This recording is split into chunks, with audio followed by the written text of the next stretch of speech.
Imagine stepping onto a plane after years of helping students achieve their dreams, only to be told you do not belong in the seat you paid for.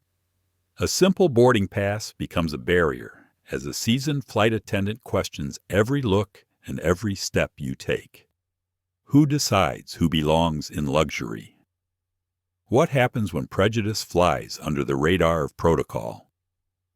In this story, you will meet Darius Ellison, a gentle school teacher turned quiet airline shareholder, whose calm response to public humiliation challenges every assumption about power and respect at 30,000 feet. From the murmur of economy to the hush of first class, every glance and every pause builds toward a moment of truth. Will one man's dignity be enough to shake a system built on silent bias? Get ready to board Horizon Pacific Flight 628 and witness a journey where grace becomes a catalyst for real change. If you want to see how a single ticket can rewrite the rules, hit like, share this video, and subscribe now so you never miss a story that soars beyond expectations. The cabin doors had just opened. A line of passengers slowly trickled onto Horizon Pacific Flight 628 bound for Seattle. Some clutched pillows and headphones. Others wrestled with overstuffed carry-ons. The air buzzed with the usual sounds of boarding zippers, polite murmurs, the occasional deep sigh. At the front of the plane, the first-class cabin gleamed with soft lighting and polished brass fixtures. 8 leather seats faced forward in quiet luxury. Most were still empty. Darius Ellison stepped inside without fanfare. No assistant trailing him, no luxury watch flashing from his wrist. Just a modest duffel bag slung over one shoulder and a well-worn paperback tucked under his arm. His clothes were clean, neatly pressed, but nothing designer. Dark jeans, a navy pullover, low-cut black sneakers. He walked with a deliberate calm, not slow, not rushed. His eyes scanned the seatbacks as he passed rows of passengers still loading economy. When he reached seat 1A, he stopped and gently placed his bag beneath the seat in front of him. Then he sat down, exhaled quietly, and buckled his belt. The leather felt cool against his back. It had been a long time since he allowed himself something like this. Darius had spent most of his adult life giving to others, first as a schoolteacher in underserved neighborhoods, then later building educational equity programs. He had poured his energy into children who rarely got a second glance from the world. He never flew first class, never even booked anything above Economy Plus. It wasn't about pride. It was about purpose. But this flight was different. For once, he had taken a break, a real one, just 3 days away. No meetings, no boardrooms, no speeches, just time to breathe. He gazed out the window as the baggage crew moved below, loading luggage into the aircraft's belly. The tarmac shimmered beneath the late morning sun. Everything looked normal. He didn't know this flight would end with his name on everyone's lips. A shadow fell over him. "Sir," a woman's voice said firmly, "I'm going to need to check your boarding pass." He turned slowly. Standing next to his seat was a flight attendant. She wore the sharp navy uniform of Horizon Pacific, complete with a brass wing pin above her name tag. Carla, it read. She looked to be in her late 40s, with expertly styled hair and a practiced professional smile that didn't quite reach her eyes. Darius nodded politely and reached into his jacket pocket, handing her the folded boarding pass. Carla took it with a swift motion, glanced at it, and then glanced at him. "This is a first-class seat," she said slowly, her smile tightening. "Yes," Darius replied simply. Her eyes flicked down to the boarding pass again, but not long enough to actually read it, then back to him. There was a pause. Her expression had shifted from routine to something more skeptical. Not aggressive, just unsure. "Are you certain this ticket was issued directly to you?" she asked, her voice tinged with suspicion. Darius didn't flinch. He had been asked questions like this before. "I booked it myself," he replied. Carla's lips pressed together. She didn't move. Across the aisle, a man in a tailored blazer looked up, then quickly turned his attention back to his phone. 2 rows back. An older woman raised an eyebrow, but said nothing. "I'll need to verify something in our system," Carla said after a moment. "Would you mind stepping aside while I check?" She gestured to the galley with a pointed nod. Darius paused, then unbuckled his seatbelt. He stood slowly and followed her to the small area near the cockpit. Carla picked up the cabin phone and punched in a code. She turned slightly away from him, but her voice still carried. "Yes. I have a gentleman who appears to be seated incorrectly. First row. No. I'll hold." Darius heard every word. He looked down at the scuff marks on the galley floor. It wasn't the downgrade that hurt. It was the assumption that he didn't belong, that someone like him couldn't possibly sit in first class without having cheated the system somehow. Carla hung up the phone and turned to him with a too bright smile. "There's a discrepancy," she said. "We're going to move you to economy while we sort this out." She spoke like someone offering a favor she didn't mean. Darius remained still for a moment. Then he nodded once. "I understand." He walked back to his seat, quietly pulled his bag from under the chair, slung the strap over his shoulder, and moved down the aisle. The journey felt longer this time, as if every step came with 1,000 glances. Some passengers avoided eye contact. Others watched him go with barely veiled curiosity. He reached an empty aisle seat near the middle of the plane and sat down. The fabric was rough. The armrest wobbled slightly. The seat belt clicked into place with a different kind of finality. He exhaled, pulling out his phone. He typed a message. "Boarded. Got moved to economy." Flight attendant didn't bother checking properly. He hit send. A few seconds passed. The reply came quickly. "What do you mean they moved you?" Darius looked toward the front of the plane. Carla stood near the galley again, laughing at something with another crew member. She looked perfectly relaxed, like nothing unusual had happened. He typed again. "Flight 628, Gate C12. There was a pause. Then another message appeared. "Stay put. This isn't over." Darius stared at the screen, then slipped the phone into his lap and turned to the window.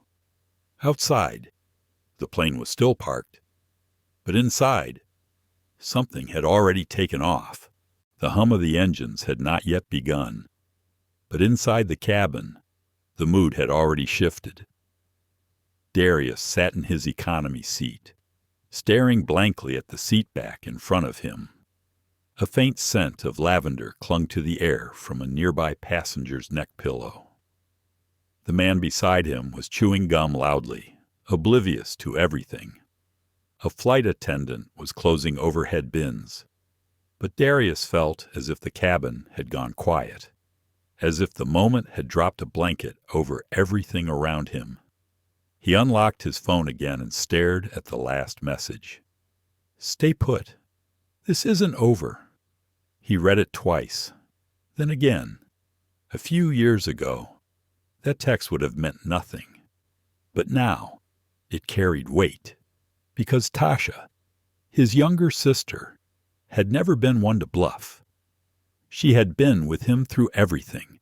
The tough years of teaching, the moments when he wanted to quit, the long nights building out his nonprofit, and the strange, unexpected journey into ownership that followed. She was the only person who knew the full story. Back then, Darius never set out to be involved with an airline. He was just a teacher trying to make travel possible for low-income kids who had never seen the world beyond their zip code. He had helped organize a school-led partnership to give students discounted flights for college visits. When the airline saw how successful it was, they offered him a consulting role.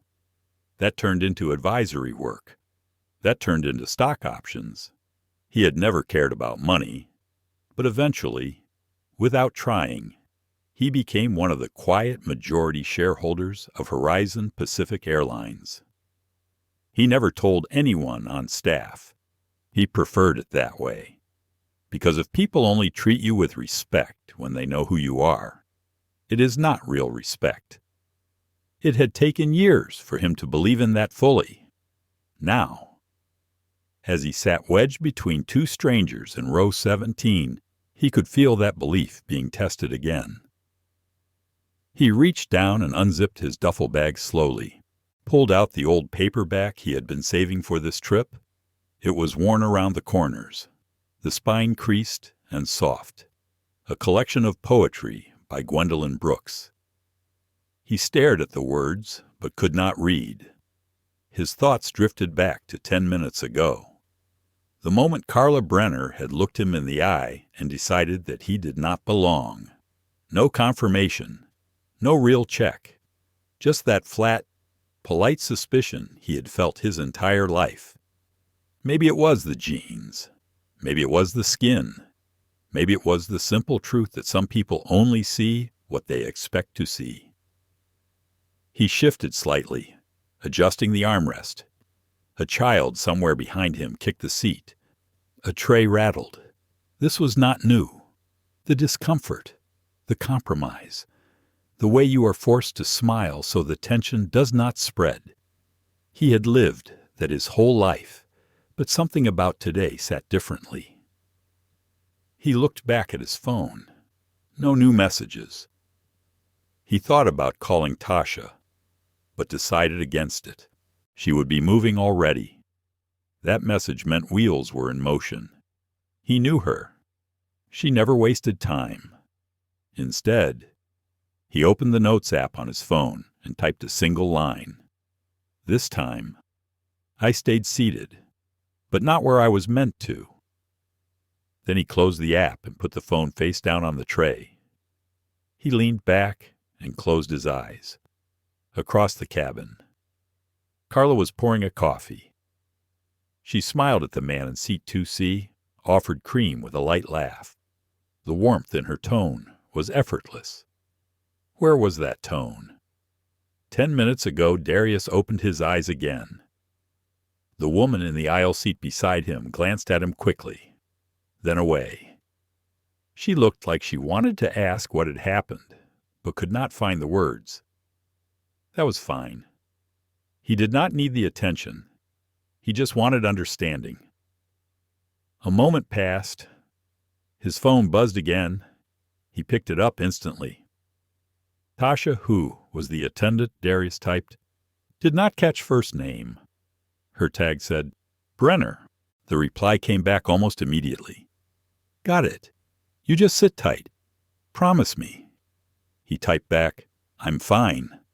Then paused. Backspaced? Typed instead, I'm calm.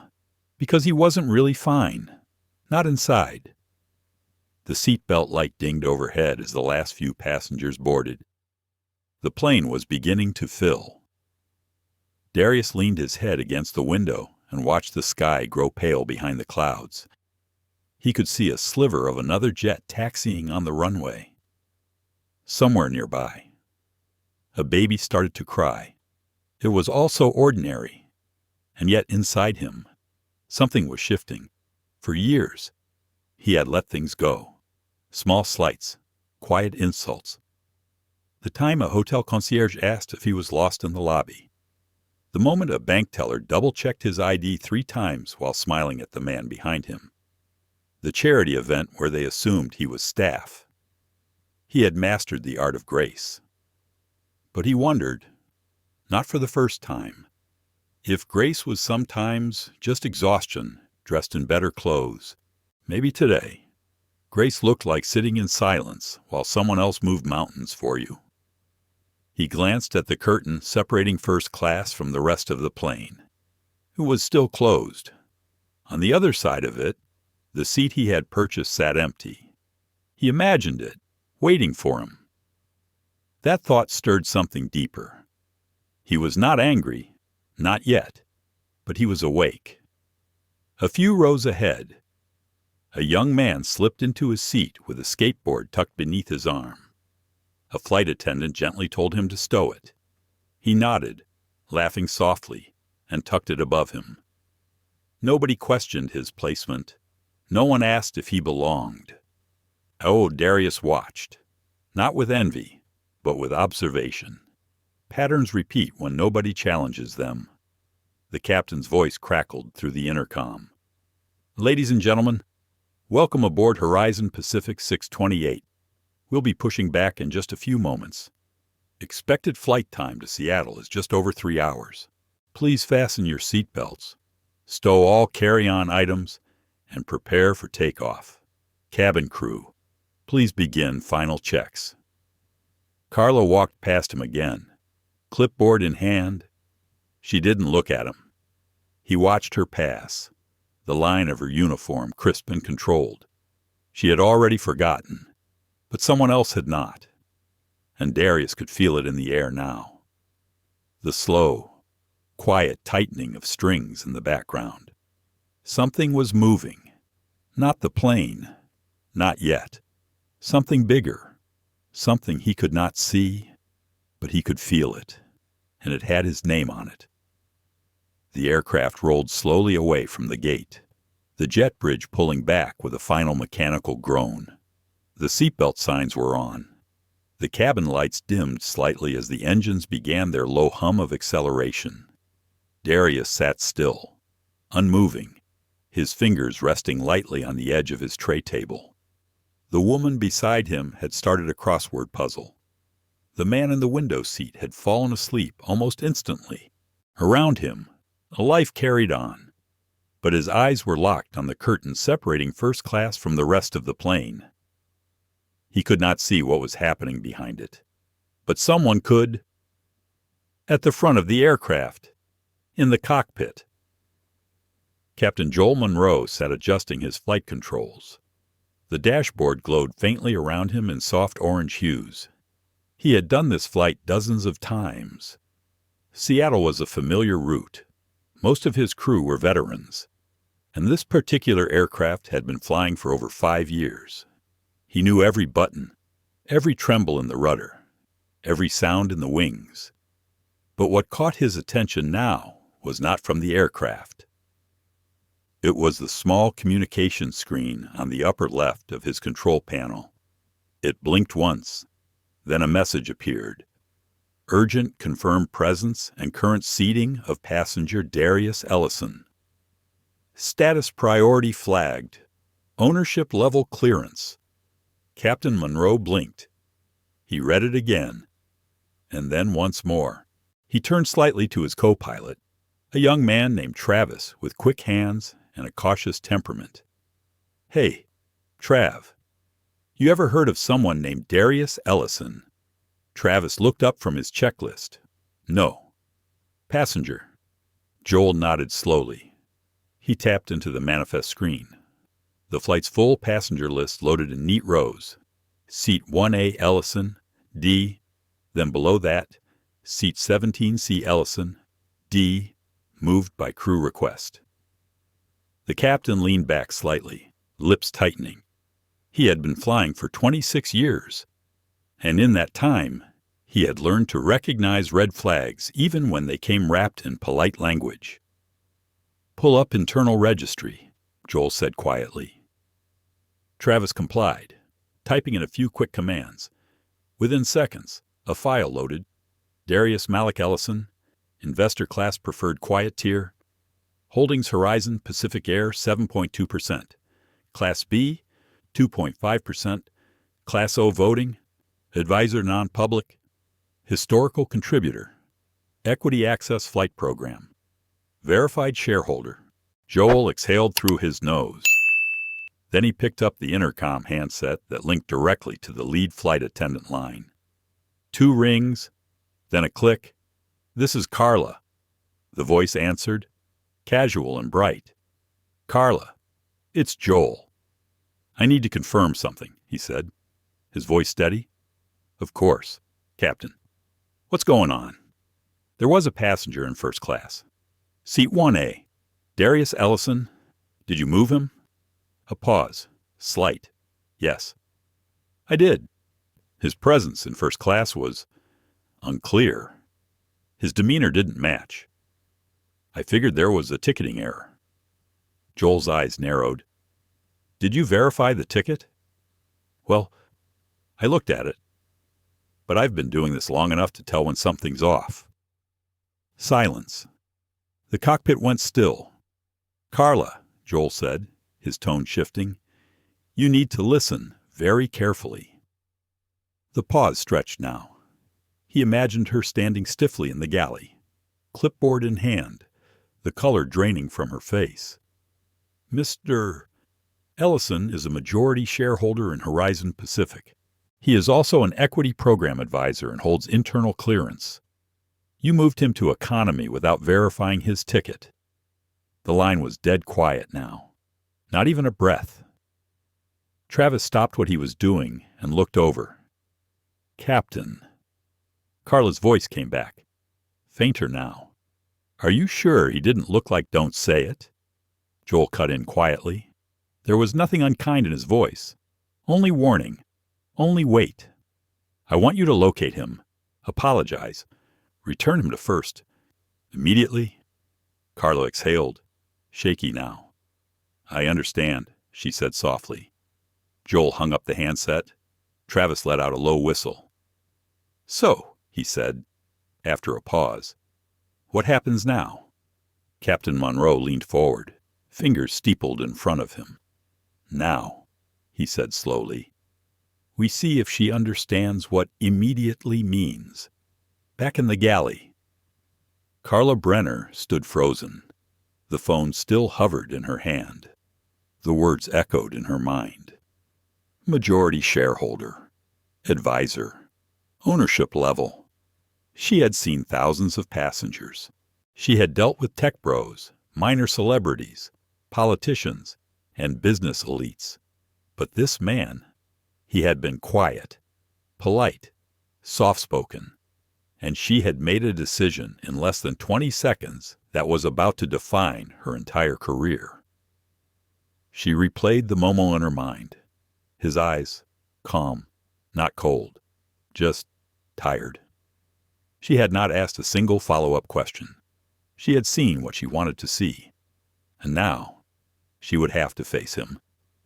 A few rows back in the cabin, Eva Lynn watched Carla with careful eyes. She had been working the rear half of the plane and had seen it all happen from a distance. The man in first class, the boarding pass that was barely glanced at, the subtle shift in tone, the quiet humiliation. Eva had felt it. She had wanted to step in. But Carla had been her senior for nearly 2 decades. Everyone said Carla was strict but effective, the kind of flight leader who knew protocol inside and out, who handled passengers swiftly and without apology. But now, Eva saw the cracks forming behind Carla's polished exterior. She saw the way her shoulders stiffened. She saw the way her lips pressed tightly together, trying to hold in the panic. And she knew something was coming. In the economy cabin, Darius still sat in silence. He did not know what was being said in the cockpit. He did not know that his name had been flagged on an internal communication channel or that the captain had just issued a direct order on his behalf. But he felt it. That subtle shift in energy, like pressure changing in the air before a storm. He reached for his book again but stopped halfway, then leaned back. He was not in a rush. He had waited his whole life to be treated fairly. He could wait a little longer for justice to arrive at 30,000 feet. The plane leveled out at cruising altitude, and the soft chime echoed through the cabin. Passengers around Darius settled in. Seatbelt signs clicked off. Someone pulled out a tablet. Another leaned their chair back a little too far. The clinking of drink service carts had started up front. But Darius sat still, his hands folded in his lap, the book untouched beside him. His gaze lingered on the seat pocket in front of him. Safety card, air sickness bag, in-flight magazine, all standard, all ordinary. But nothing about this flight felt ordinary anymore. He wasn't sure when the moment had shifted. Maybe it was when Carla refused to look at his ticket. Maybe it was when her eyes brushed over his jacket and shoes, registering them as somehow incompatible with leather seats and hot towels. Or maybe it was when she smiled, that practiced smile, and sent him away with the kind of ease that came from doing it many times before. This wasn't new, but it was different, because this time, someone was paying attention. And for the first time in years, he wasn't just a schoolteacher trying to prove his worth. He was something more. Not that he ever wanted to be. The journey to this moment had started nearly a decade ago. Darius had been teaching at a public high school in Denver's North Side, where most of the kids couldn't afford lunch, let alone college visits. He had scraped together a small travel fund, using it to organize field trips to out-of-state campuses. He remembered the first time one of his students flew. 17 years old, straight A student, never been on a plane before. She cried during takeoff, then laughed all the way through the clouds. That one flight changed her life. Word of the trip spread. Other teachers got involved. A foundation picked up the story. Then, Horizon Pacific reached out, offering to sponsor 10 student flights per year. Darius negotiated for 50. They agreed, and that was the beginning. He was invited to speak at one of the airline's internal leadership retreats. The CEO at the time, a soft-spoken logistics genius named Howard Creed, was so moved by the way Darius spoke about equity and opportunity that he offered him a standing seat on their advisory panel. No PR, no cameras, just access, and eventually, shares. Darius accepted. Not because he wanted to be rich, but because he believed ownership was the next step in influence. He never asked for his name to be listed anywhere. No title, no recognition. He still took the bus to school, still brought granola bars for students who skipped breakfast, still wrote college rec letters past midnight. The ownership happened quietly, like everything else in his life, and that was how he liked it. Until now. Now, he wondered if his silence had let others believe they could treat people like him however they pleased. He turned his head slightly and looked down the aisle. Carla had not returned, but he knew she would. Something told him she was being told to. The universe had a strange way of reminding people who they were. He felt a buzz in his pocket. He glanced down. It was Tasha. Any update yet? He typed back slowly. Not yet, but the silence feels heavier. 3 dots appeared, then disappeared, then came back again. You always said real justice doesn't make a sound. It just changes the room. He stared at her words for a while. It was true. He had told his students that more than once.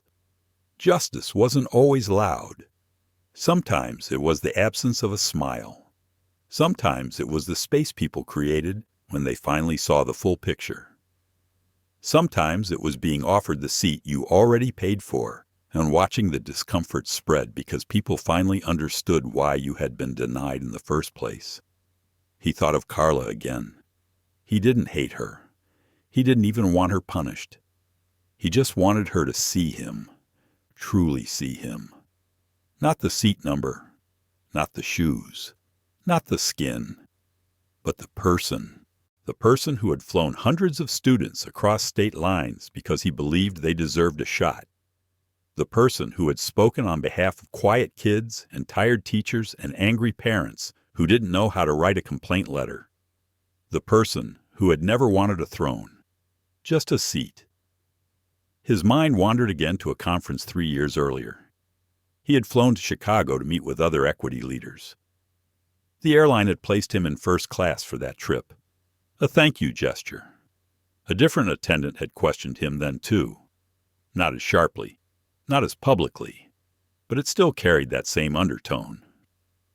When he sat down that time, an older white gentleman beside him had leaned over and said, with a chuckle, "Good for you, son. Made it out."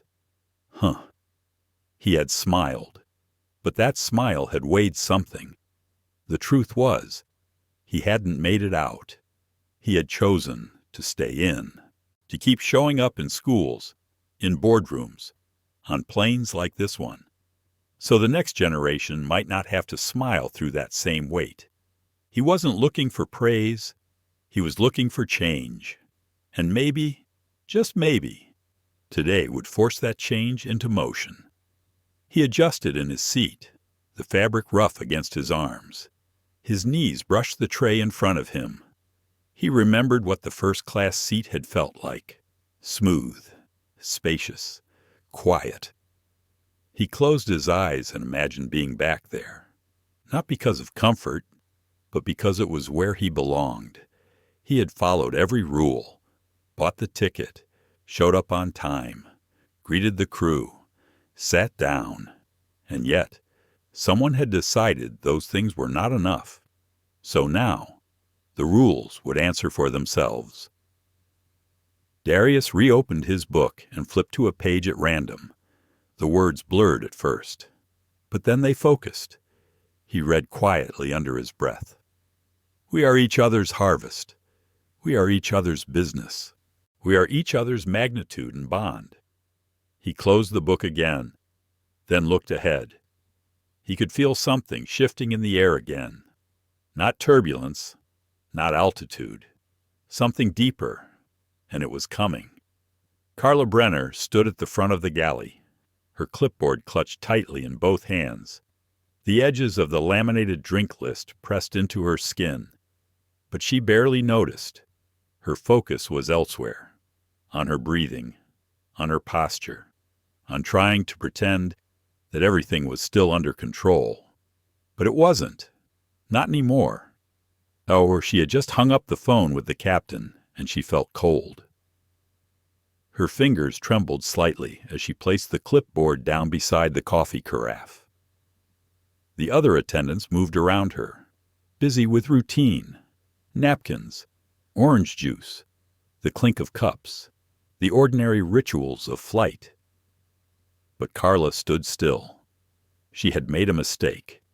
She could feel it now, not just as a technical violation, but as something more dangerous. She had crossed an invisible line, not because she had moved a passenger to economy. That happened. Mistakes in seating, duplicates, late upgrades. Those things were manageable. This was different, because this man was not just another difficult flyer.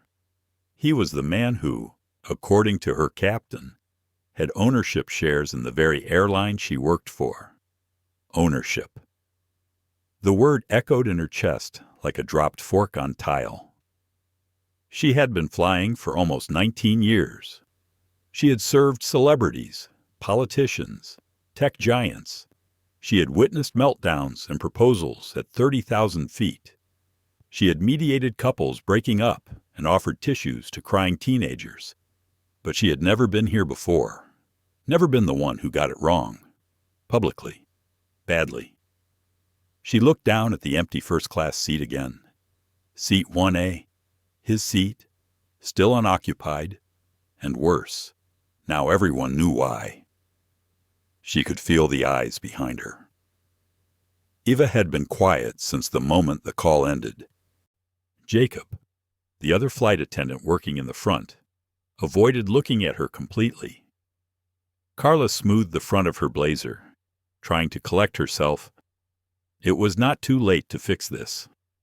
That was what she told herself.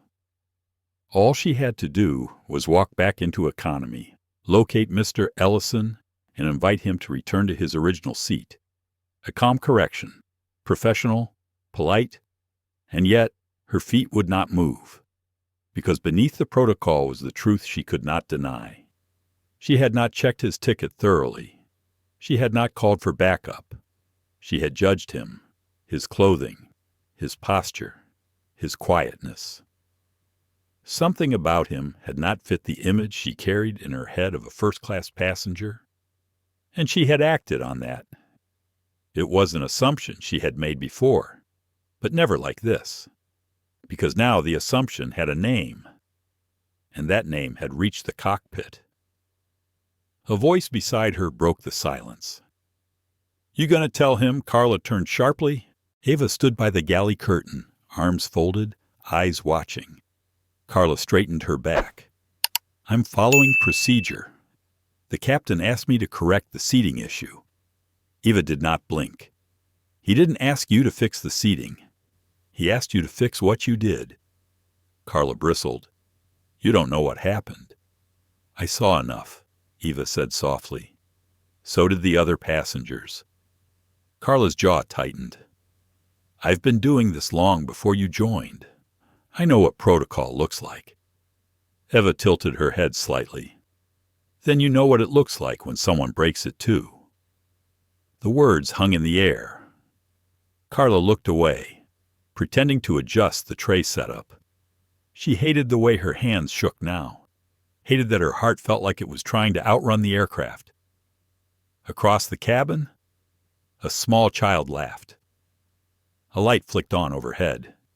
Somewhere, a passenger asked for ginger ale. Life went on, but in her world, time had paused. She needed to move. Now, before it got worse. She took a breath, deep and sharp, then stepped forward. The walk down the aisle felt longer than usual. Each step felt watched. Even if no one was looking, she felt the weight of invisible eyes. She passed rows of passengers, some asleep, some scrolling through phones, some watching her without a word. And then she saw him, seated in 17C, calm, still, reading a book. He looked up as she approached. His expression was unreadable. She stopped beside him, smoothing her jacket again out of habit. "Mr. Ellison," she said, her voice quieter than usual. "There's been a clarification on your booking. I'd like to escort you back to first class." He closed the book carefully and placed it on his lap, then looked at her for a long moment. A clarification he repeated. She nodded, unsure of what else to say. There was no script for this, no training module to prepare for the moment. You realized you had just offended one of the most powerful people on the plane. "It appears there was a misunderstanding," she continued, reaching for the word that felt the safest. Darius tilted his head slightly. "A misunderstanding," he echoed, his tone even. Passengers nearby stopped pretending not to listen. He looked around slowly, then back at her. "I had my ticket. You saw it." She nodded. "I did. But you moved me anyway?" She froze. "Yes." He looked down at his book again, then back up. "Why now?" he asked. She opened her mouth, but no words came out. Because she knew exactly why now. Because now she knew who he was. And that was the problem. She cleared her throat. "There was a failure to properly verify the system," she said, reaching again for the safest version of the truth. Darius gave a small nod, then unbuckled his seatbelt and stood. He did not speak again. He just stepped into the aisle. And as he passed her, the power she had once held between them vanished. She turned to follow him, and behind them, silence followed too. Not because no one had noticed, but because everyone had. The silence trailed behind them like a slow-moving shadow as Carla led Darius up the aisle. Row by row, passengers watched with varying levels of awareness. Some shifted in their seats to make space. Others kept their eyes locked on phone screens, pretending not to notice. But they noticed. Of course they noticed. You always noticed when the energy changed like that. Carla felt every step like an echo against her ribs. She kept her face forward, chin lifted, shoulders square, but inside her thoughts were spiraling. Her legs felt heavier with each row. Her hands clenched into fists at her sides, then relaxed, then clenched again. The worst part was not the walk. It was knowing that every person watching probably knew exactly what she had done. She had removed a man from first class. He had not caused a scene. He had not raised his voice. And still, she had removed him.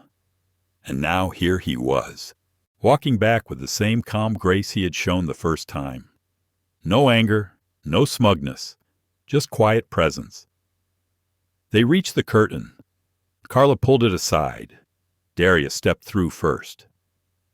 The first-class cabin was still relatively quiet. A man in seat 3B looked up from his tablet and immediately looked away again. The woman in 2A sipped from a wine glass, her eyes fixed on nothing. Darius made no eye contact. He walked to 1A and placed his book gently on the seat cushion. Then he reached beneath the chair and placed his bag down with a quiet motion. Every step was deliberate, grounded, exact.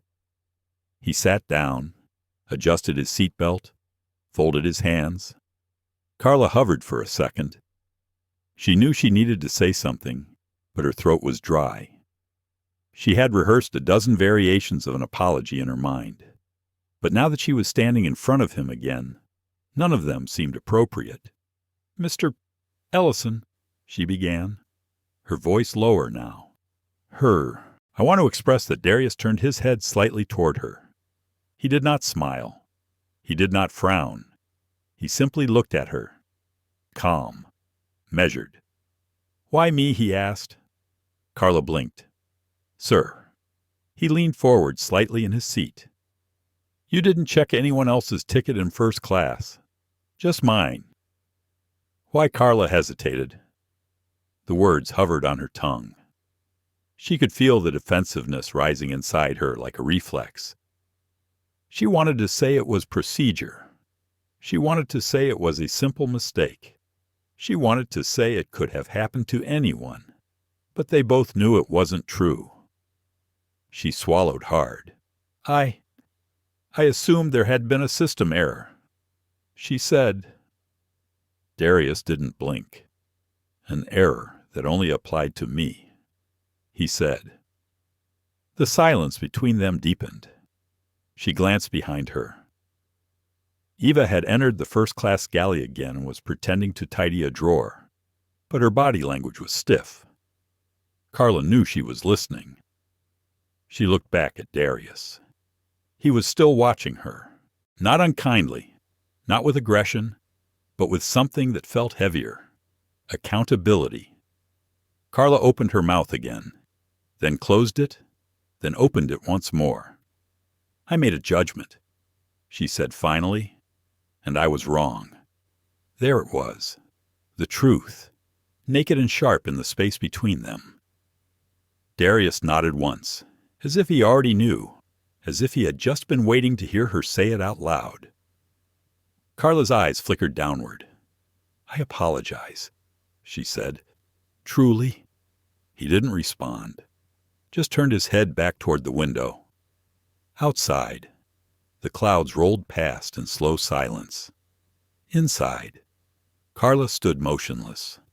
For the first time in her career, she felt the ground shift beneath her, not because of turbulence, but because of humility. She had given dozens of apologies before. To passengers angry about delays, to passengers furious over spilled drinks or broken headphones or unfulfilled upgrades. But this was the first time she had apologized for something real. Something deeper, She stepped back into the galley without another word. Eva didn't say anything, but Carla could feel her eyes following her. She reached for a napkin and began folding it with unnecessary precision. Her hands trembled, not because she feared losing her job, but because for the first time in her life, she had been forced to look directly at her own bias, and she had no idea what to do with what she saw. Back in seat 1A, Darius sat still, gazing out at nothing in particular. He had not meant to create this moment. He had not walked onto this plane to make a point. He had simply wanted a seat, and somehow it had turned into something more. He thought of his students, the ones who wore hoodies and carried dreams too big for their backpacks, the ones who sat quietly in the back of class because they had learned that speaking up usually ended in punishment, the ones who had to work twice as hard to be seen as worthy. What would they have done in this moment? What would they have felt? Probably what he felt now. Not rage, not victory, just exhaustion. He closed his eyes for a moment, took a long breath, then opened them again. He was not proud of what had happened, but he was not ashamed either, because sometimes the only way to teach the lesson is to live through the test, and this test had been long overdue. Carla stood in the galley, still gripping the edges of the service counter like it was the only thing keeping her upright. She had folded the same napkin 3 times. Each crease had become sharper, more precise, more desperate. Eva stepped in behind her. Neither of them spoke for a few seconds. The air between them was thicker now. Eva finally broke the silence. "I watched how he looked at you." Carla didn't turn around. He didn't raise his voice. Eva continued, "He didn't insult you, but he didn't need to." "Did he?" Carla stayed quiet, her gaze fixed on the napkin. "Because you already knew what you did." Carla closed her eyes. "I thought I was following the rules." Eva didn't answer, because they both knew that was only half true. Carla turned slowly, her voice low. "You think I'm a bad person?" Eva tilted her head slightly. "No. I think you made a decision without realizing how many times you've made it before." Carla wanted to argue, but she couldn't, because that was the part that hurt the most. She had made judgment calls for years. It was part of the job, or so she told herself. Passengers who acted erratic, passengers who lied about seat upgrades, passengers who became aggressive when challenged. She had learned to trust her instincts, but today, her instincts had failed her, and it wasn't the first time. Only this time, the passenger had power. This time, the consequences had a name. This time, the silence that followed wasn't a relief. It was a reckoning. She looked at Eva and for the first time in years felt like a junior again. "What do I do now?" she asked quietly. Eva sighed. "I don't know," she said. "But I think it starts with being honest. Not with him. With yourself." Carla turned back to the galley, her shoulders sagging slightly. Back in seat 1A. Darius sat with his hands folded over his book, but his mind was elsewhere. He was thinking of a moment from his past. It was a rainy Tuesday in October. He had been teaching English to 10th graders. That day, a boy named Jordan had fallen asleep at his desk. Darius had tapped his shoulder gently, only to be met with a flinch so sharp it made him step back. Later, he learned Jordan's older brother had been arrested the night before. Police had broken down the door. Jordan had watched it all. Darius never raised his voice to Jordan again. He realized, that day, that people carry their wounds in silence, and sometimes what looks like defiance is just protection. Today reminded him of that again. He looked out the window at the soft trail of clouds. How many passengers had been treated like this, removed, dismissed, humiliated, and had no one to text, no one to speak for them, no ownership stake, no voice loud enough to be heard. How many just took the new seat and said nothing? He thought of the people who had watched him walk back down the aisle earlier. No one had spoken up, not even a whisper. That silence had stung more than Carla's assumptions, because silence makes injustice invisible, until it is too loud to ignore. Darius looked at the curtain that separated him from the rest of the cabin. He had crossed it once. Now it felt like he had crossed something else entirely. Back in the galley, Carla leaned her head against the cabinet and closed her eyes. Her thoughts spun in circles. She remembered her first day flying. She had been 26, nervous, eager, trying to prove herself. Back then, she believed the job was about control, managing the chaos, keeping passengers safe and orderly. But over time, that belief hardened into something else. A habit of judging quickly, a habit of assuming who needed to be watched and who didn't. And slowly, she stopped seeing passengers as individuals. She saw them as patterns. And today, she had been wrong, painfully, publicly wrong. She opened her eyes and stepped forward. She needed air. She walked back toward the curtain. When she passed seat 1A, she paused. Darius looked up at her, his expression calm but unreadable. "I don't expect anything from you," he said softly. Before she could speak, she blinked. He continued, "I just hope the next person doesn't have to go through this to be seen." Carla's throat tightened. I can't take it back," she said. "No," Darius replied, "but you can carry it forward." She looked down at her hands. They had always been steady, but now they trembled. "Thank you for saying that," she whispered. Darius gave a single nod, then turned back to his book. Carla walked away. Eva watched from her jump seat. She had seen every moment. She had been quiet through all of it, but she would remember, because something had changed on this flight. Not loud, not dramatic, just real. And real changes rarely arrive with fanfare. They arrive in the eyes of the people who finally see. 3 rows behind first class, in seat 4C. Miles Harper had been watching. He wasn't trying to eavesdrop. He wasn't the type to lean into other people's business. But some moments announce themselves, whether you want to witness them or not. When the man from economy returned to first class, escorted by the same flight attendant who had earlier sent him away, the energy in the cabin shifted. It wasn't dramatic. It was quiet, but powerful. Miles had worked in media for nearly 15 years. He had a habit of noticing things' tone, posture, silences that said more than words. He noticed the way the man walked, calm, measured, not proud, not smug, just sure of himself.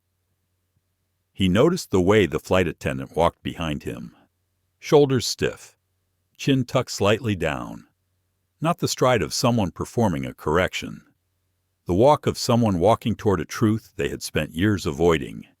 And Miles knew that look. He had worn it once himself. He glanced across the aisle.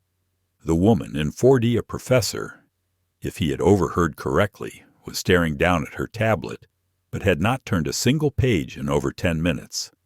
So he knew she had seen it too. Everyone had. Miles shifted in his seat and glanced toward 1A again. The man had returned to his seat with the same book in his lap. Spine worn, cover soft. He wasn't trying to make a point, but he was making one anyway. Miles had questions. He leaned back in his seat, mind racing. Not because of gossip, but because of what this said about all the other times. The quiet removals, the silent dismissals, the way people like that man were told no calmly, politely, but no all the same. He reached for the pen clipped inside his leather journal. The page stared back at him, blank. For a few seconds, he simply sat there. Then he began to write. Not an article, not a takedown, just a reflection. When dignity is ignored, it speaks anyway. When a man is treated as less than, but chooses not to return the insult, he does not disappear. He rises, and he makes the whole room adjust its posture. Miles looked at the words, then looked forward again. He could see the flight attendant, now Carla, standing near the galley, her eyes on the floor. He didn't know her, but he recognized what she was feeling. He'd seen it in newsrooms, in board meetings, in hallways where apologies came too late and awareness came all at once. He didn't pity her. He didn't hate her. He simply knew what it meant to be on the edge of seeing something for the first time, and realizing it had always been there. Back in 1A. Darius turned a page slowly. He could feel the change now. Not in a grand way, not like an applause or a spotlight, but in the stillness. People were sitting straighter, not speaking as loudly, not because of fear, but respect, the kind that comes not from status, but from truth. Eva moved quietly through the cabin now, serving drinks with a soft smile. She stopped beside him and lowered her voice. "Would you like anything, Mr. Ellison?" He looked up. "Water, please." She poured it carefully, set it down gently. Her eyes met his for a brief second. "I saw what happened," she said, almost in a whisper. "Thank you for the way you handled it." He didn't say anything. He just gave a slight nod. Because grace, when it's real, doesn't need confirmation. It just needs room to stand. In the back of the plane, in row 28, a teenage boy with noise-canceling headphones tapped out a rhythm on his tray table. His mom scolded him quietly. He stopped, but for a moment, he had looked forward and noticed the tall man returning to first class. He didn't know why it mattered. He just knew it did. In the cockpit, Captain Joel Monroe sat quietly monitoring flight conditions, but his mind was still on the earlier message. Ownership clearance. The weight of that had stuck with him. But more than that, the man's silence had stayed in his mind. So many people in power would have made a scene, would have demanded recompense, caused disruption. But this man, Darius, had simply waited, and that stillness had said more than any demand. Joel made a note in the internal report. Flight 628. Mid-flight correction initiated by crew. Passenger seating error identified. Corrected following pilot intervention. Recommend internal review for DEI training reinforcement. Handled with dignity by affected party. Recommendation commendation. He paused, then added one more line. A quiet passenger can become the loudest teacher. He saved the note, locked the screen, up front. Carla had begun to clean, but her motions were automatic now. She kept replaying the look in his eyes. Not anger, just clarity. And that was harder to face than fury, because anger you can write off. Clarity demands change. She turned, saw Eva at the back of first class, and met her eyes. Eva nodded once. Not approval, not dismissal, just recognition. Carla nodded back. She didn't know what would happen after this flight. She didn't know if there would be a report, or a reprimand, or a quiet conversation behind closed doors. But she knew one thing. She would never make the same assumption again. Not because she feared punishment, but because she had finally seen what her decisions looked like on someone else's face. And it didn't look like control. It looked like erasure. And she was done with that. 2,000 miles away, in a sunlit office filled with post-it notes and whiteboards. Tasha Ellison sat hunched over her laptop. The blinds were half drawn. The window overlooked a quiet corner of downtown Oakland, where buses hissed and people strolled past coffee shops. But Tasha wasn't looking out the window. She was refreshing a secure back-end admin portal. A blinking green dot hovered next to one name, Darius Ellison. Active flight horizon, Pacific 628. She had tracked the moment he boarded. She had watched the seating change, the glitch that logged him in first class and then suddenly moved him to economy. She knew it wasn't a glitch. The system didn't do that, but people did. And now it was her turn. Tasha was Darius's younger sister by 6 years, but she had spent most of her adult life acting like the older sibling. She had been the first to speak at their mother's funeral, the first to take over when Darius got too tired during his nonprofit work, the first to challenge boardrooms that wanted to tokenize her brother's success.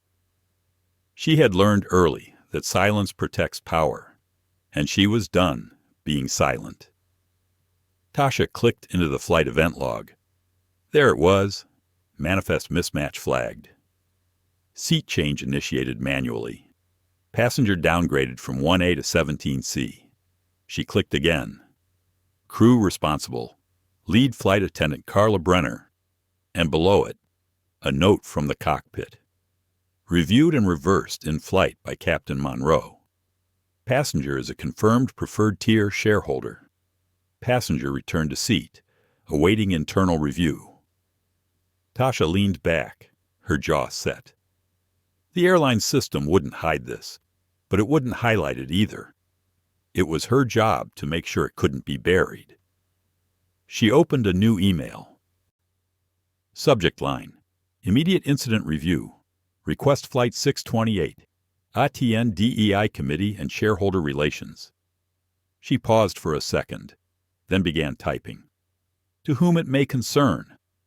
This message is being submitted on behalf of Darius Ellison, current shareholder and senior equity advisor. Today on Flight 628 from Denver to Seattle, Mr. Ellison was removed from his assigned first-class seat, despite valid boarding documentation. The removal was not based on any policy violation. The staff member involved failed to verify the ticket and made a judgment based on assumptions. This action resulted in a public and unnecessary demotion of a long-standing shareholder. The situation was corrected mid-flight by the captain, but the emotional and reputational harm caused by the incident remains. This is not an isolated inconvenience. It is part of a larger pattern that disproportionately affects black passengers, regardless of socioeconomic status or valid credentials. We request the following: 1. A full review of Flight 628's in-cabin crew conduct, with particular focus on decision-making protocol related to seating verification. 2. A formal written apology issued directly to Mr. Ellison by Horizon Pacific's senior leadership team. 3. The development and implementation of revised DEI training for all customer-facing flight staff within 60 days. Must. 4. Confirmation that this incident and any resulting disciplinary or procedural actions will be documented in internal staff evaluations. Tasha paused. She read it again. Then she added one more line. This flight did not just move a passenger. It exposed a policy weakness and a cultural blind spot. We look forward to seeing how Horizon Pacific responds. Sincerely, Tasha Ellison, Senior Counsel, Shareholder Equity Network, acting on behalf of Mr. Darius Ellison. She hit send, then she sat back. She knew how corporations worked. They would try to make it about logistics, about human error, about isolated incidents. But Darius had always taught her that real change never comes from being polite. It comes from being persistent. She reached for her phone and texted him, "Just sent the letter. You stay grounded up there. I'll shake the ground down here." Seconds later, the reply came, "Already feel it." Tasha smiled. She knew he meant it. Back on Flight 628, the cabin had quieted into the middle-hour hush of a long journey. Darius sat sipping water, his fingers resting gently on the armrest. The earlier tension had softened, but it hadn't disappeared. It simply folded into the space like an unseen layer, wrapped beneath the hum of the engines and the occasional click of a seatbelt. Eva walked by and paused briefly near his seat. "Would you like anything else?" she asked. "No, thank you," he replied. She lingered for half a second. "You handled that with a lot of grace." He looked at her. "You noticed?" Eva gave a small, knowing smile. Everyone noticed. Then she walked on. In seat 4C, Miles Harper continued writing. He had a dozen pages filled now. Not an article, just fragments, reflections, truths. He didn't know if he'd publish it, but he knew he'd keep it. Because some moments don't ask for headlines. They ask to be remembered. Carla, still near the galley, watched her crew move around her. She handed a ginger ale to a child. She offered peanuts to a businessman. But inside, she was somewhere else. She kept thinking about how close she had come to making this disappear. If the captain hadn't stepped in, if the man hadn't had the name he did, if the seat hadn't mattered to the company, she might have gotten away with it. And that was the part that scared her the most. Because it meant this wasn't just about her. It was about a system that let people like her make calls based on gut feelings that had never been questioned before. And that system was cracking now. Cracking because someone stayed quiet, just long enough for everyone to start listening. "Cabin crew, prepare for landing." The captain's voice came over the speaker, steady and professional. The flight had started to descend.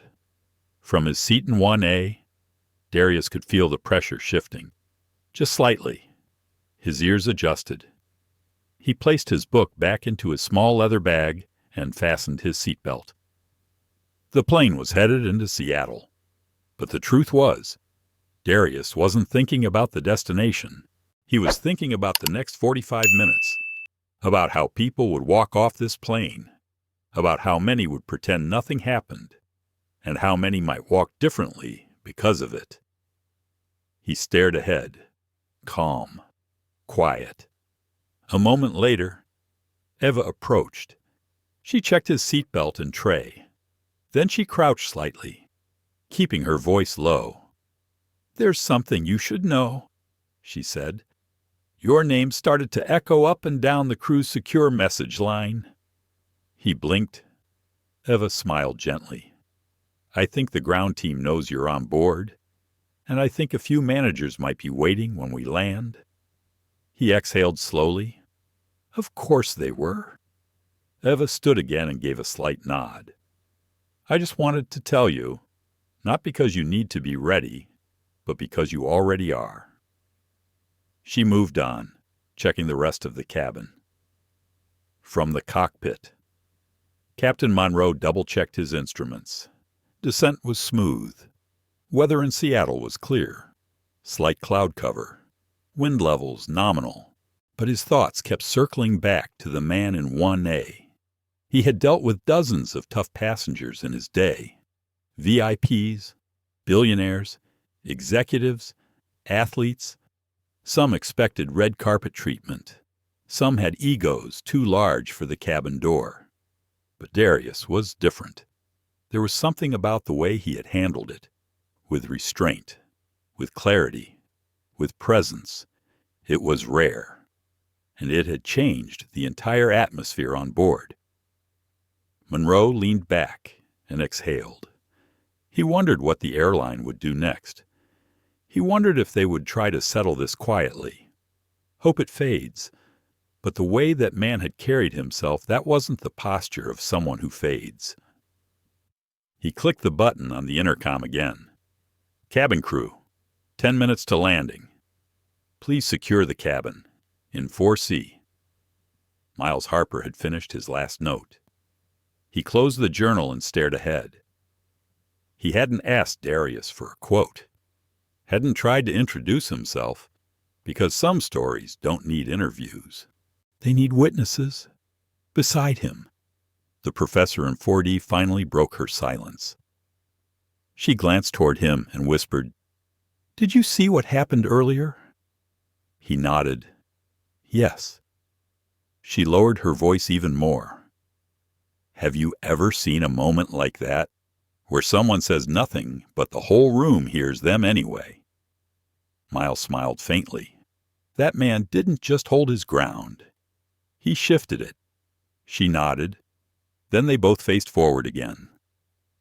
Back in 1A, Darius looked out the window. The skyline of Seattle was coming into view through the clouds. Mount Rainier peaked in the distance. The light over the wing turned golden.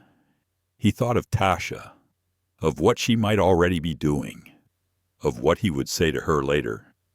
Maybe nothing at all. Maybe just thank you. The nose of the plane dipped slightly. Engines whirred down in response. He felt the familiar tug in his chest.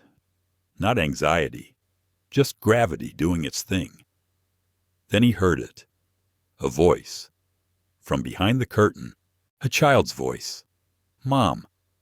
Why did the man in front change seats and come back again? Darius's head turned slightly. He didn't see the child, but he heard the mother's answer.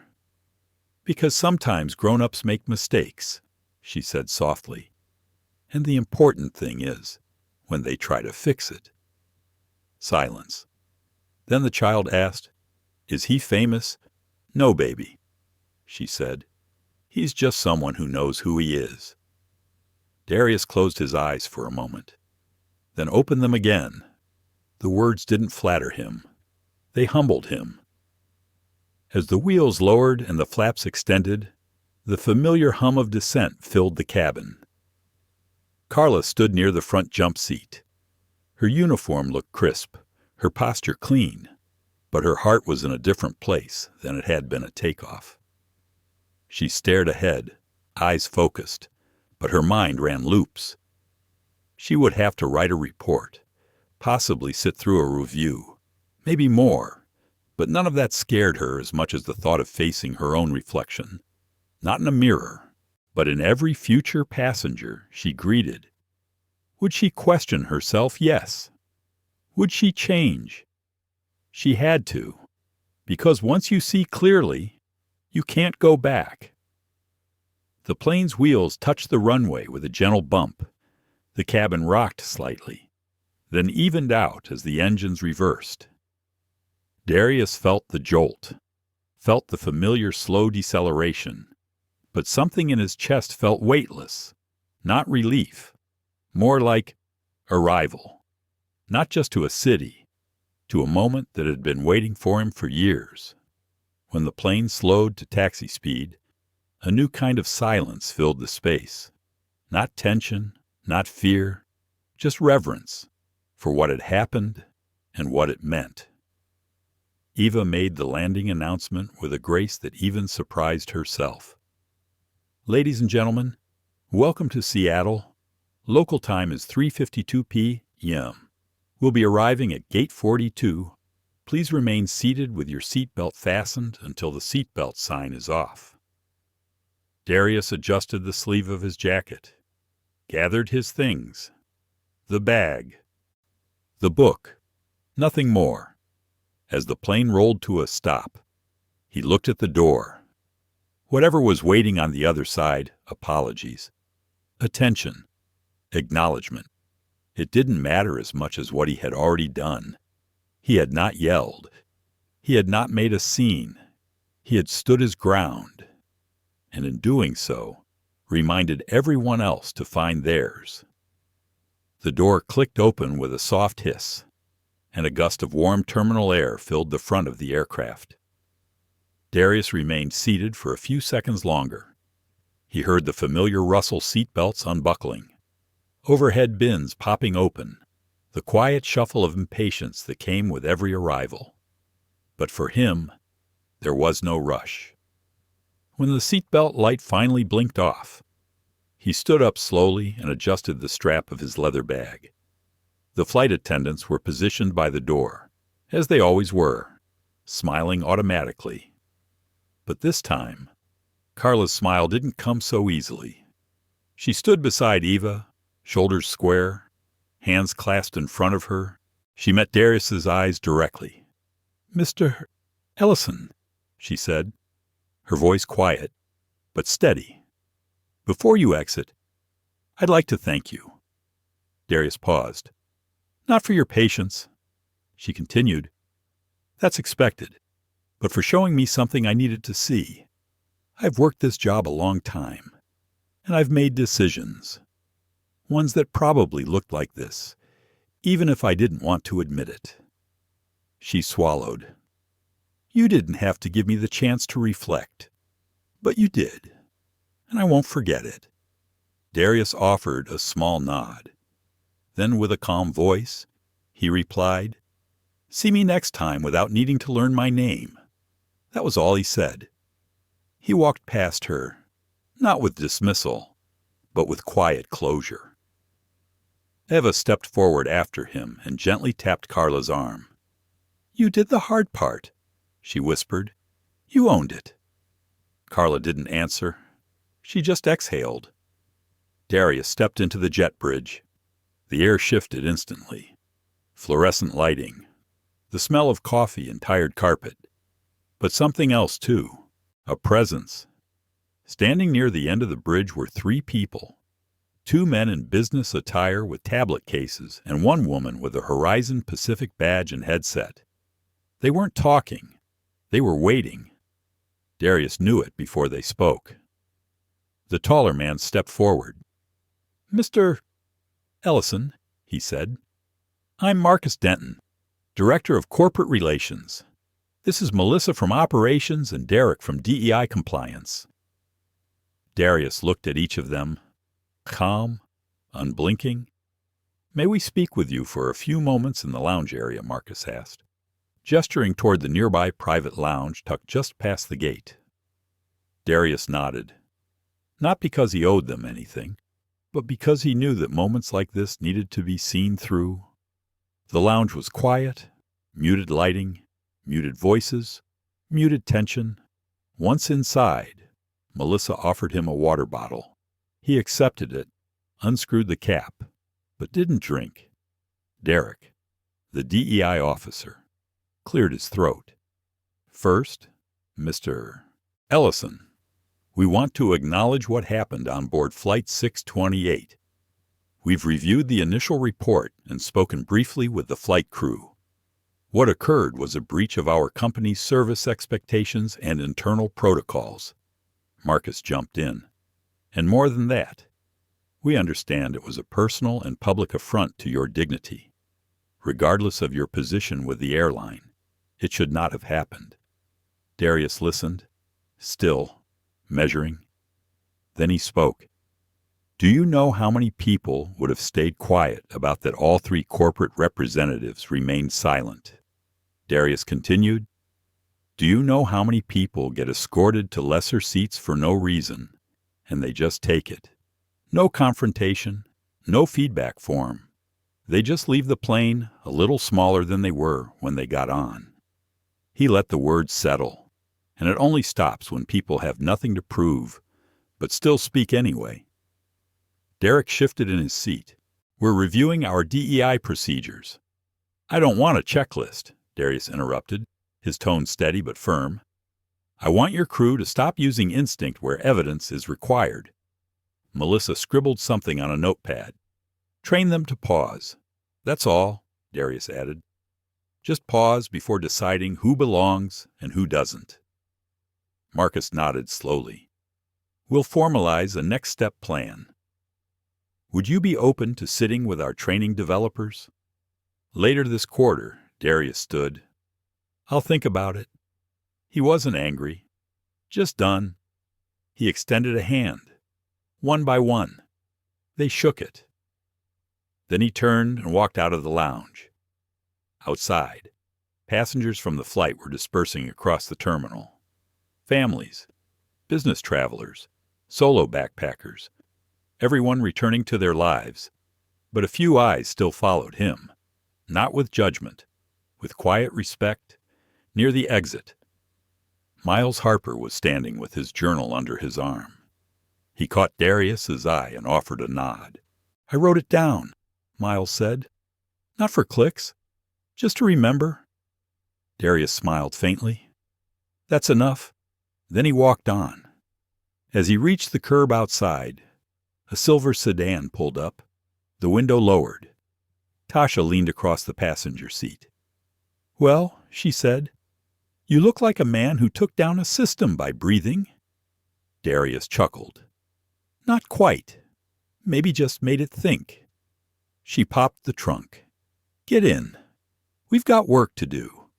There are 3 reporters calling me, and a DEI director who just sent a full-page draft apology."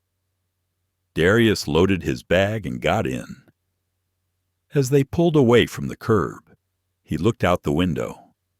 The airport faded behind them, but the weight of the moment stayed. He had come here as a passenger. He was leaving as something else. Proof that grace could disrupt, that stillness could shake systems, and that sometimes all it took was refusing to shrink. A week had passed.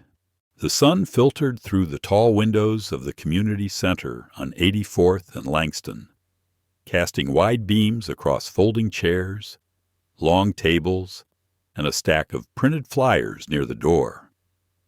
Darius stood at the front of the room, his hand resting lightly on the podium.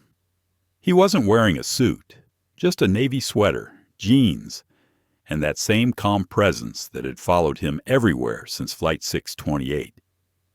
The audience wasn't large, about 30 people, teachers, youth mentors, local journalists, a few board members from the Shareholder Equity Network, and tucked in the back row, quietly scribbling in his journal, was Miles Harper. Tasha stood to the side, nodding at each person as they arrived, managing both introductions and details. She had coordinated this whole thing in less than 3 days. But Darius wasn't surprised. She moved mountains when she believed in something, and this was worth believing in. He glanced down at his notes, then looked up. "This isn't about a seat," he said, his voice warm but steady. A pause. "This isn't even about a plane." Several people leaned forward. "This is about what we believe someone looks like when they belong, what success looks like, what dignity looks like, and how fast we're willing to revoke those things when they show up in unexpected clothing." He scanned the room. "I didn't raise my voice on that flight. I didn't threaten anyone. But my silence wasn't weakness. It was choice. Because I've learned that sometimes. People stop listening the moment you start shouting. And what I wanted, what I needed, was not revenge. It was recognition." He let the words land, then continued. "Bias doesn't always come dressed in cruelty. Sometimes it's polite, professional, even friendly, and that makes it harder to name. But just because it's subtle doesn't mean it's harmless." In the back, Miles put down his pen for a moment. There was something about hearing it out loud. It changed the shape of the memory. Darius looked to his right, where a large poster board displayed a title in clean, bold font. "When we pause a framework for bias disruption in customer service." It was the name of the new training module. Launched that morning. Approved by Horizon Pacific Airlines. Drafted in partnership with Tasha, Darius, and a few sharp legal minds who had been pushing for reform for years. The pilot program would begin with 5 major airports. Every customer-facing employee would be required to complete it within 90 days. And at the heart of the program, a case study, Flight 628. Not a scandal, but as a story. Darius stepped away from the podium and walked to the table nearby. He picked up a copy of the new training booklet, held it up for the room to see. "This isn't an ending," he said. "It's a beginning." He looked toward Tasha. She nodded, then added, "It's also a mirror, the kind you can't look into without asking yourself hard questions." After the meeting ended, people lingered. Some approached Darius with thanks. Others simply shook his hand and walked out quietly, their eyes heavier with thought than words. Miles waited until the crowd thinned out before making his way to the front. Darius saw him coming. "You kept writing," he said with a smile. Miles nodded. "I wrote every day since that flight. Thought I was done with long-form essays, but something about that experience wouldn't let me go." Darius leaned back against the table. "You publishing it? Maybe," Miles said. "But even if I don't, I'll teach it. In every journalism ethics class I speak at. Because it taught me something I forgot." "What's that?" "That not all power makes noise, and not all change comes from shouting." Darius smiled. "That's the lesson I keep learning." As Miles turned to leave, Darius noticed someone else waiting nearby. A woman with short, dark hair, holding a worn leather folder. She stepped forward. "Miss Ellison, my name is Jenna Grant. I work in training design at Airpath. We're not part of Horizon Pacific, but I attended today because, well, I had to see it for myself." Darius tilted his head. "I hope it was worth the trip." "It was," she said quickly. "And I'd like to ask if you'd consider speaking at one of our internal summits.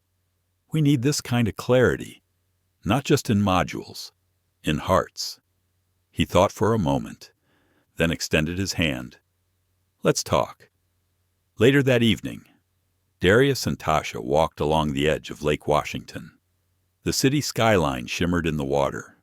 The air was crisp, quiet. Tasha slipped her hands into her coat pockets. "I still can't believe it," she said. "A single flight, and now you're being invited to teach at companies we couldn't even get meetings with last month." Darius chuckled. "Funny how people listen after they've been made uncomfortable." Tasha stopped and looked out over the lake. "You ever think it's exhausting?" she asked. "Being a mirror for everyone else's bias?" Darius didn't answer right away. He looked up at the stars, then said softly, "It is." Tasha nodded slowly. "But I do it," he added, "because someone has to, and because I'm not alone." She smiled. "You're really not." They stood there for a long time. No words, just presence. Back at his apartment later that night, Darius poured himself a cup of tea. He sat in his favorite chair, opened his book again, and this time read past the page he had been stuck on since that flight. His phone buzzed once. A message from Carla.